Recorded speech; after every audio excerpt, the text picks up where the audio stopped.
Gents, we're ready to rock and roll this joint. Accelerating your business. How's that going to happen? Let's find out. Good. Shut up and sit down. The Business Bros Podcast was created for you. Learn from the business professionals who come to share their stories. Find out what's working in business, on social media, what's hot and what's not, straight from the mouths of successful entrepreneurs out there doing the real work. And now, welcome to another episode of Business. We got the fire going on. Yeah. In San Diego.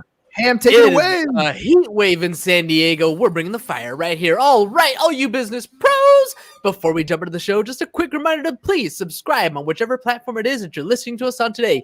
Give us a like, give us a follow, subscribe, and drop a review, and help other like-minded business owners find value from our awesome guests while we rise up in the podcast rankings. And if you want to be a guest on the show, I missed that last part, we will really appreciate it. And if you want to be a guest on the show, we'd love to have you on and learn from you as well. Go to www.businessbros.biz/podcast guest. Schedule your time slot. Don't forget to follow us on all our social media at Business Bros Pod. Ladies and gentlemen, we are so excited and so honored to bring another incredible guest on the Business Bros Pod. Our guest today is the preeminent advisor to CEOs who want to safeguard their businesses and their lives from unpredictability, establishing strategic partnerships that empower them to never again worry about growth. Having worked with over 1,500 CEOs across 33 countries, our guest is an expert in helping businesses expand internationally. As a world-renowned speaker and philanthropist, our guest's goal is to help over 800,000 kids in Latin America become entrepreneurs using local businesses in the next 3 years. Local resources in the next 3 years. We can't be more thrilled to hear some incredible stories from this well-traveled thought leader and humanitarian. Joining us today out of the great state of Texas, the CEO Confidant from Divine Human Ventures and Wisdom for Kids. Welcome to the show, Angel Rebo.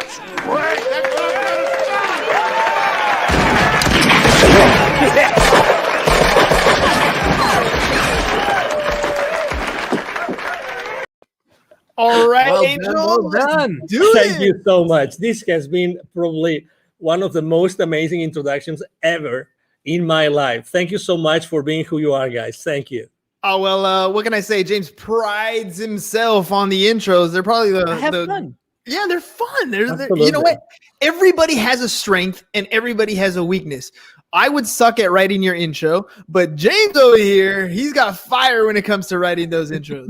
I tell you, I mean, I've been introduced a few times, and he's used actually completely different words. He's a master. He's a super eloquent guy. I can tell you that. Thank you so much. My heart. You are making my head really? roll. Yeah, you're a cunning linguist, Ham. You're a cunning linguist. All right. So speaking of talents, right? Speaking of strengths, speaking of weaknesses, look, anytime anybody's going to start a business, we all start off thinking, I know what it takes. I'm going to make this thing grow. I'm going to me, I. But ultimately, you need a team to make things happen. So Angel, tell me a little bit about what it takes to grow a business and what is it that you do exactly? Exactly. So basically, in a nutshell, what I do is I help both corporate CEOs and established entrepreneurs to bridge the gap globally for expansion and exposure. It means that I help them take their businesses internationally. Okay. And what it takes for someone to accelerate the growth of their businesses by going internationally, the first thing that it takes is the willingness to do it, but the resources. The resources. I've seen many times people wanting to go internationally, fully internationally, and they have not made their homework. They have not really taken into consideration what it takes to go internationally.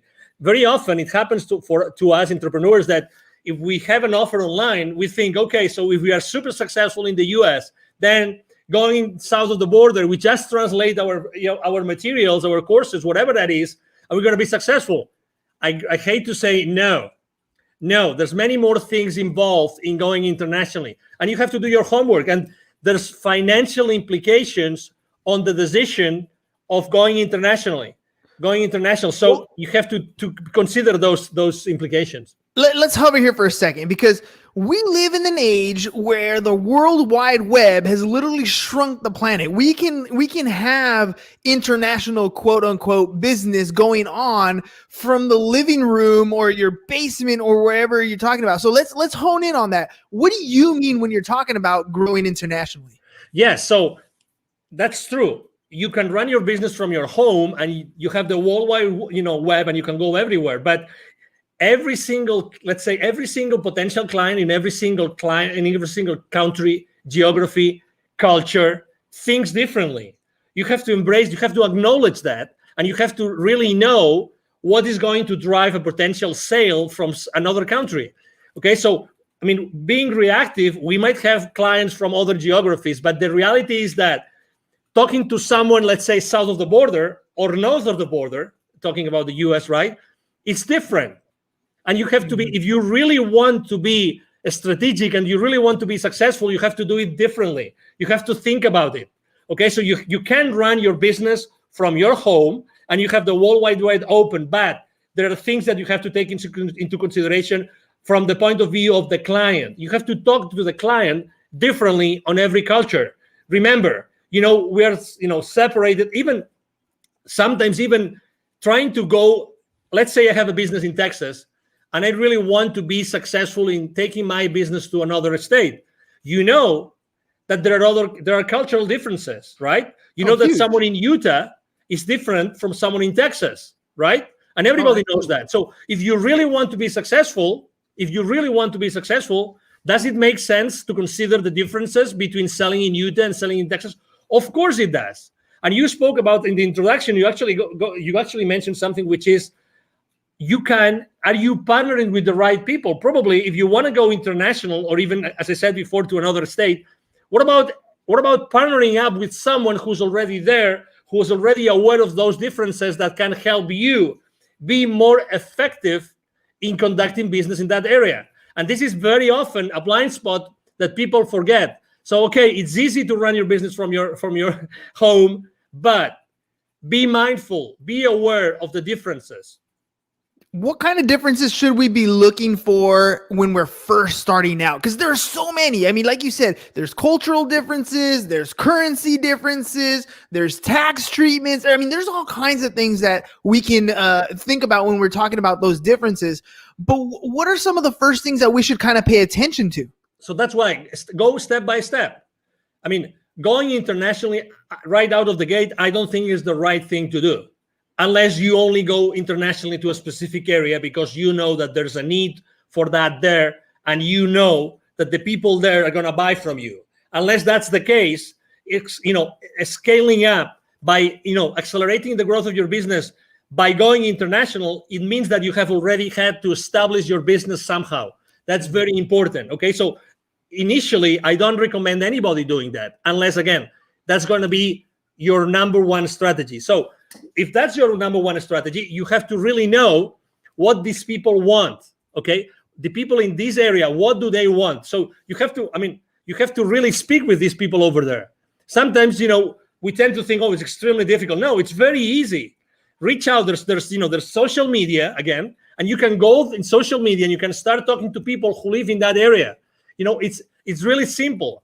There's something in the entrepreneurial world, in the startup world, there's something called a minimum viable product. You've probably heard this thousands of times, right? Mm-hmm. So when you start your business, you probably have a minimum viable product or service that you want to offer to your audience, right? So the first thing you have to do is, if you want to go international, start talking to your audience about what you want to do. And I start asking them, hey, if I was to launch this product, sell it there, or this service, would you be willing to buy from me? And what would be the kind of service or product that you would buy from me, in that particular, area of expertise that I have? So that's the first thing. Talk to your market early on your business strategy. And sometimes, and I think that's probably, we are all to blame, for this, which is we try to be perfectionists. We try to be like, we have all the responses, all the answers before we do anything else.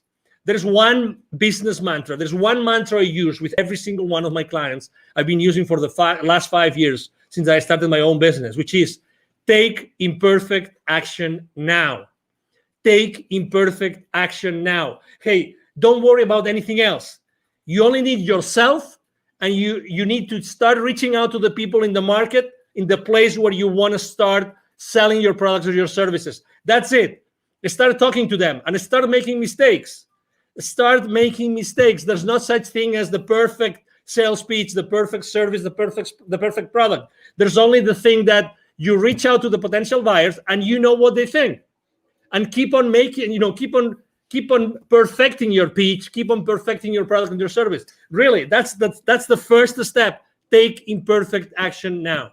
I love that. I love that because it's absolutely true. I talk about that all the time about taking action, and you have a choice. You can do it or you cannot do it. And I think the people who sit back and try to wait till it's 100% perfect are the ones who struggle. I forgot what book I read it in, but they were talking about, I think it was Mentor to Millions. And what they were saying was most successful people wait until they have about a 70% of a plan, right?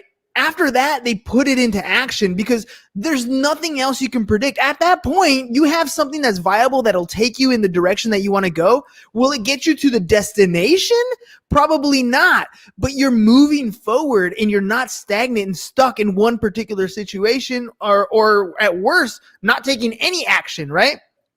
When I remember reading or learning about Disney, and they were opening up in China, I think it was China or Japan, I'm not sure exactly, but they were out there in the East. And when they went out there, they opened up operations right away, just like they had done in Florida, just like they had done in Disney. And they didn't take into consideration some of the cultural differences and had to restructure some things. So, acting on a plan is first and foremost. When you're talking to CEOs or different people who are ready to take that next scale, right? What's some of the fears that they have or some of those hesitations that prevent them from taking action? Well, it's always uncertainty. When you're stepping into, uncharted territories, everybody is, okay, is that going to work? How long is that going to take? There's always uncertainty. But again, there's uncertainty in everything that we do in life. So, and we still take action. So the first thing is uncertainty. And they need to know they always ask me, what are the chances that this kind of service or product is going to be successful? And I would like to share something.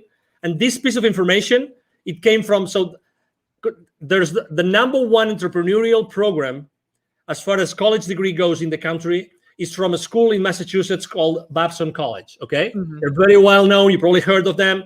Consistently, the number one entrepreneurial program, actually not only in the country, but in the world most of the time. Okay, so I was talking to the director of the accelerator, and that was 4 or 5 years ago. And she was telling me, Angel, 5 years before, so 10 years ago, it would take probably a few $100,000s for any technology, any startup to make a difference in the world. I'm talking about 5 years ago. Today, 5 years ago, only $15,000 to $20,000 was the amount of money that some startups had as a seed money to start disrupting the world. The point I'm trying to make is more and more often we see that the amount of money needed to make a difference in the world is lower and lower, is smaller and smaller.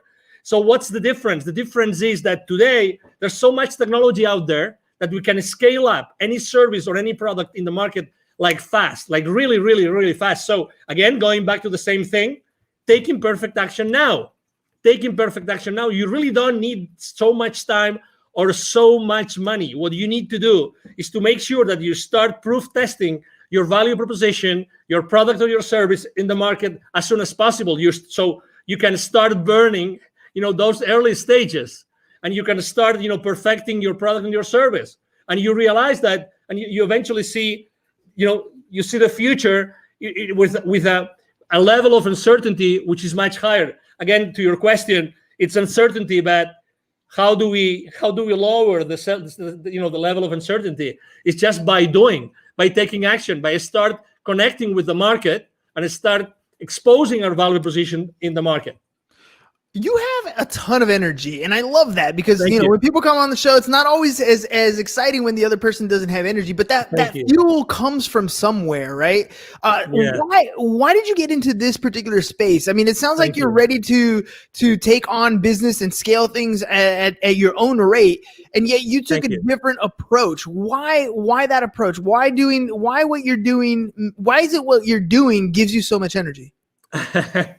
Well, probably because, well, number one, I would say first of all, because of my father, probably because my father is a super positive guy. Extreme. I mean, back in Spain, he's right now 80 years old. He's going to be 81 this year, alive and kicking. He's still working on business. He's always been like that model for me, like always super positive. He's made a lot of he's set up and grown a lot of businesses, both nationally and internationally. He's made a lot of mistakes, but you know what?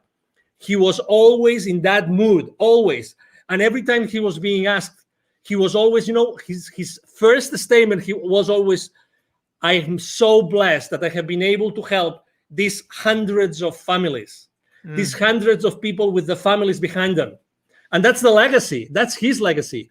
So I think that this, flame that I have inside of me is because I really like to share my experience with people. And I was born to do this. I was born to, I mean, originally, both my mom and my dad come from very humble origins, really humble origins. Still my family has a ranch in the north of Spain. That's where we come from, the Rebel family, but that doesn't mean that I couldn't do many other things. So I always had this flame inside of me of leaving a legacy, of teaching others. I love teaching. I love training. I love sharing my experiences. That's why I'm so involved with the local community here in Dallas. I'm invited to, the startup weeks, startup weekends. I'm invited to be jury sometimes. I'm very involved with business incubators and accelerators here, just because I like to share. I like to share, and it's a decision. It's a decision. It's my decision if I wake up in the morning and I show up to the world in one way or another, and that's my decision. That's my option. That's who I am. It's a Friday evening, right? I have had so many calls this week. I have talked to so many people. I've had so many face-to-face meetings. But you know what? I am loving this interview, and I could be, And right now, if you told me, hey, Angel, you have to mentor, 20 people in a coaching call within 30 minutes, I'm gonna do it. I'm not gonna lie to the audience. How long ago did you offer me to be on your show? True. It was yesterday evening. So Exactly. less than 24 hours. Less than 24 hours. And I was super excited. I said, yes. You know why? Because I always say, why not? Why not? If there's a single person in your audience right now who can benefit from what I'm saying, oh my God, the day has paid off. The chance has paid off. The possibility that you guys have offered me has paid off. What is the core? What is the core of the CEO Confidant? Like, what is it that you're trying to achieve? Your mission in the business to have that can help more and more entrepreneurs get to the level that they want to get to. Thank you. For me, it's always been connecting the unconnected. And actually, I'm going to tie this to my nonprofit, connecting the unconnected. I've always, obviously, as you can imagine, I'm so grateful to God that He gave me this energy, this passion that I can, I have been able to help a lot of high-level executives throughout my life. That's a blessing. Probably this energy has helped me a lot. But this has only helped me enough as far as this helps me to make the world a better place. Okay? That's why, it reached a point in 2016 in which it was very clear to me that I had also, the reason why I had lived in Latin America for so many years and I had done business in Latin America for so many years is because I had to be exposed to those areas where so many underprivileged kids live. And you know what I'm talking about. I'm talking about in Latin America alone, in 2012, according to UNICEF numbers, 81 million kids live in poverty. 81 million kids. 22 million don't have drinking water in their house. 22. And that was 2012. Can you guess after COVID? Can you guess what happens?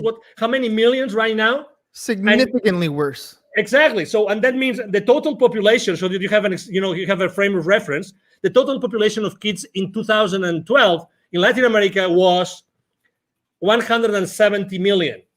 170 million. Okay, 170 million. So put that in perspective. So right now, probably it's going to be 90, maybe 100 million kids in Latin America who live in poverty.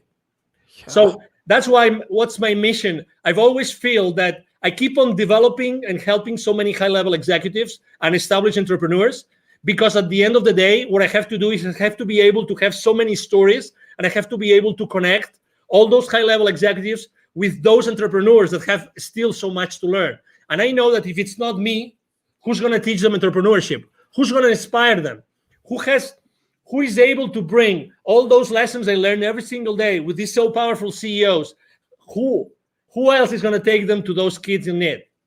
So that was my answer. Yeah, no, that's a beautiful answer, because you're absolutely right. I mean, we look at what we see in poverty just right in front of us, right? When we drive down the freeway, when we're in our local communities. But the difference is, the poverty in the United States is much different than the poverty in almost any other country. It's just a different level. I remember being young, as a young kid, at my parents, and we would always go to church, and they would send us, to missionary things down the other side of the border, and you just have this awe that everything from the pair of shoes to the sweater that you have on to the meal that you had has such a different value to the people down there than just you. The things you take for granted, you don't even realize until you're, things like where you're crossing the border. When I remember coming back on the border and little kids, small 4 or 5-year-old children coming up barefoot, dirty, ragged clothes, just trying to sell something to make a living. And we don't quite understand the level of poverty because we're blessed to be in this country. But you're absolutely right. I want to ask you about the relationships that you're building with people as you're helping a lot of these entrepreneurs grow their business, as you're helping them scale and become multi-million-dollar companies. What value do you place, and how do you utilize the relationships that you're making? Well, I think believe it or not, I was extremely shy kid, very shy, very shy. Most of I would say every single one of my classmates up to high school, they would not believe it's me talking right now. Honestly. I had to, really, I really had to go to college, and I had to start being involved in organizations, international organizations, and traveling. And so, I know that not everybody is so open and prone to have relationships with people. But again, you don't have to be, someone like me, so, extroverted like me. It's just I think that the most important thing is that you are yourself and you keep the relationship honest and humble. Mm-hmm. Honest and humble, and from that point, I like to use, gratitude, humility, and acceptance as 3 of my top values that I like to share this with my team all the time when we have our weekly meetings and when we have our one-on-ones. Gratitude, humility, and acceptance are 3 very big values for me. So I think that those values help you a lot to develop those relationships. And out from those relationships, it's like, as you know, I'm very active on LinkedIn, and I have very, very large following and very active there. I post every single day, large high engagement from my audience. And it's the same thing when I start relationships with people in there that they don't know me of anything. I start from a very humble way. I'm not the guy that's going to send you 5 consecutive messages as soon as I say accept. I'm not that kind of guy. My connecting message has 1 sentence, only 1, and I don't send a second message. You just wait. Yeah, I just wait, and whenever it's good, and I think I have some value to offer to that person, as if it was you, then I say, hey, as I know that you do this, I think that you might be interested in having this information I just got from someone else. Again, partnering up with, giving the value that someone might need, and if they say I don't need it, that's okay, and that's fine. That's why a value download on people. I don't really believe in downloading things on people that they don't really need. So that's why I always keep my connections online as much human as possible. And when I left corporate America, I had like 800 connections. Right now, I have almost 27,000. Well, let me ask you about that, because you said, when you were younger, you were an introvert, and now you're very extroverted. What was it that pushed you to that next level? There's so many people out there that are introverted, and they know they have to have better relationships. They know they need to pick up the phone and talk to people. They know they need to be more extroverted, but they can't get across that point of actually making those connections. What pushed you to that next level? That's a great question, because probably I wasn't allowing myself to be myself. I was not standing on my own power. I thought that I had to fit in, and I wasn't socially enough. I wasn't enough. No, really. Because I thought that what I was standing up for wasn't enough to be just myself. So I had to be hiding, behind anything else or anybody else, until I realized that, oh my God, what I'm saying makes sense. So it was a gradual process. It wasn't, it wasn't just like, oh, tomorrow I'm going to be extroverted. And so I was fascinated by something, which was, in my case, in college, because I told you I started to bloom in college, which was becoming or being the leader of an organization, but being like the leader, but the leader behind the scenes, right? Not the leader like showing up all the time. Wizard of Oz. So sometimes, so at some point, I had no option but to be in front of a lot of people. And then suddenly, everything was going well, and I was, leading that organization in my college and everything. But there were issues. So I have to tell you that realizing that not everybody is going to like me actually helped me to be stronger. I realized that it didn't have to fit in. I realized that I have to be myself and always be myself.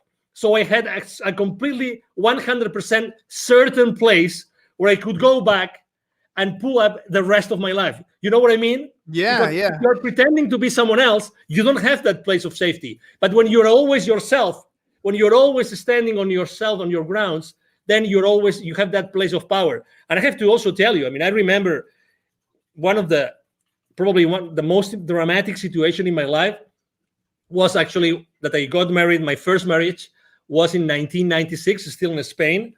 And I unfortunately didn't work out, and I only was married for 5 months. Oh. And I'm not gonna disclose the circumstances, but let's say it was like being backstabbed, like big time. And I got married with my college sweetheart. Oh, come on. Now you're leaving all the meat on the bone here. Now we gotta know what's going on. No, but let me tell you, I remember as if it was now. I had to drive back. When I found out what my wife was doing, and I confronted her that night, and I will never forget that night, when I confronted her that night, and she told me yes, I remember taking my car the following morning and going and driving to where my parents lived. I remember that both my mom and dad were waiting me, they were living at the 6th floor, they were waiting for me, and I started crying like a baby on my mom's arms, at my mom's arms, saying, can't believe it. I don't know. How can my life collapse? What did I do wrong? I had the car, we had an apartment together, we had all those projects together, the perfect job, we had this beautiful house in the mountains to go to ski. Everything was perfect. But suddenly, boom, so you thought. Boom, and not even 1 year, like 5 months, 6 months. I felt betrayed. You name it. I tried to save my marriage, and I immediately said, okay, let's go to a counselor.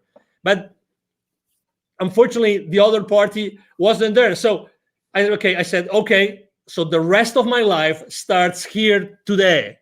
Yes. And then, you know what? 1 year and a half later, I had already left Spain for good. And I have not been back to Spain, but to visit my family. Again, it's the realization of I have to be me. And I am strong because I don't have to fit in with anybody else. I have to be myself. And that's my foundation. That's my essence. And I will build up the rest of my life because of that. Had I not taken that decision, we would have never had this conversation, you and I, today.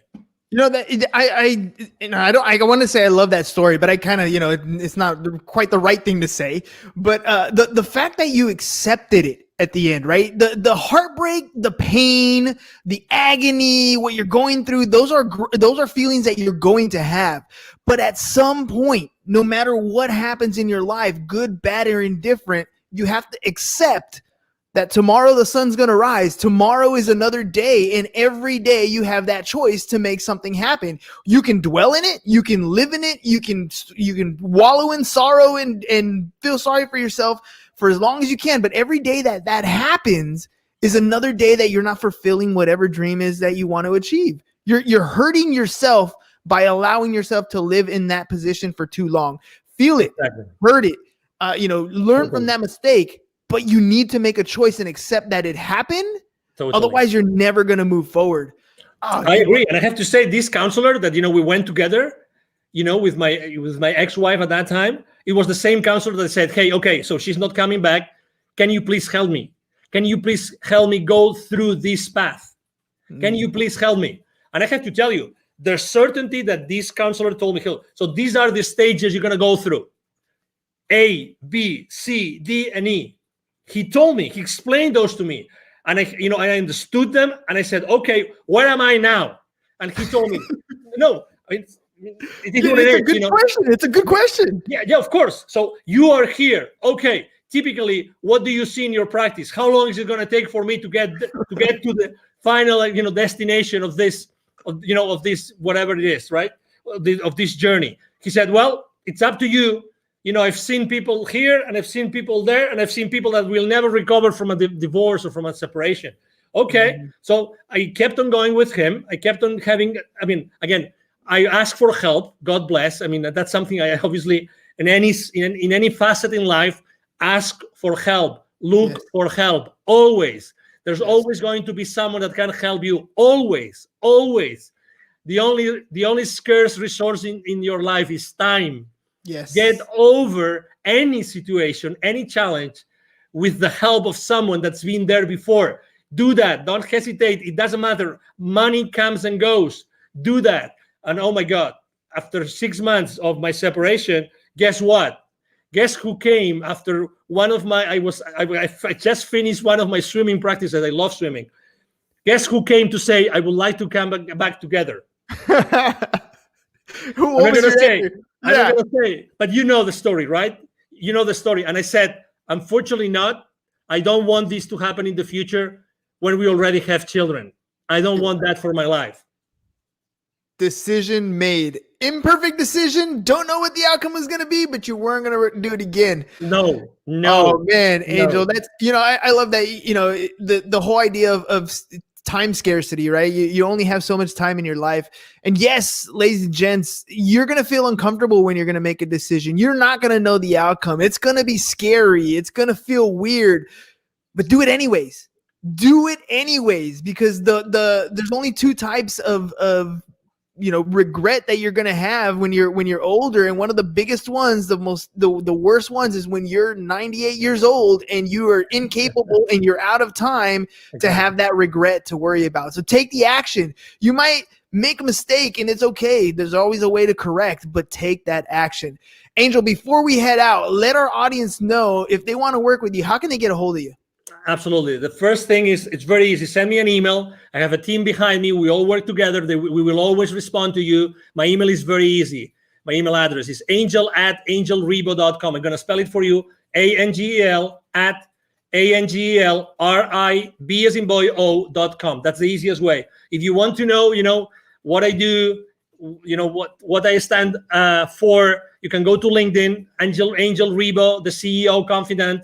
And you will see me there every single day posting. I post a lot of personal stuff because I think it's important for everybody to know, what I think is important for me. And obviously, I would like to help you. And needless to say, thank you very much, guys, for being so kind with me and allowing me to be today on your show.